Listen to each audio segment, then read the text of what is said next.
আপনার ঘরের মধ্যে সিসিটিভি লাগাই তো লাভ নাই। দয়া করে প্রত্যেকটা বাসার সামনে, ঘরের সামনে যাতে রাস্তা দেখা যায় সিসিটিভি লাগান প্লিজ। অল্প খরচ, এখন তো অল্প খরচে হাই রেজুলেশন সিসিটিভি লাগানো যায়। দেখবেন যে যতগুলো অপরাধী আমরা ধরছি তার 80 থেকে 90% ক্ষেত্রে আমরা সিসিটিভি ফুটেজের হচ্ছে যে সাহায্য নিয়েছি। এটা বিরাট কাজ দেয়। আপনার ব্যাংকে 1000 কোটি টাকা আছে, আপনাকে নিরাপত্তা দিবে না। আপনার মোহাম্মদপুরে 10টা ফ্ল্যাট প্লট আছে, আপনাকে নিরাপত্তা দিবে না, 2টা সিসিটিভি নিরাপত্তা দিবে। আর রাতের অন্ধকারে দেখবেন পুরো মোহাম্মদপুর ভুতুরে অবস্থায় তৈরি হয়ে যায়।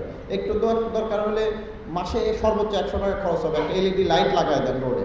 আপনার বিল্ডিংয়ের পক্ষ থেকে আমরা ধরো 5000-7000 করে সার্ভিস চার্জ দেন, বলেন যে ভাই একটা 2টা লাইট আমাদের বিল্ডিং থেকে রোডের দিকে থাকবে, আর 2-3 দিকে 2-3টা ক্যামেরা, ডানে বামে সামনে 2-3টা সিসিটিভি থাকবে। আপনার ঘরের মধ্যে সিসিটিভি লাগাই তো লাভ নাই, বাইরে থাকলে লাভ। কে ঢুকলো, কে বের হলো, কে রাস্তা দিয়ে গেল, কে ছিনতাই করতে গেল, কখন কে আসলো, এটা কিন্তু খুব সহজ হয়।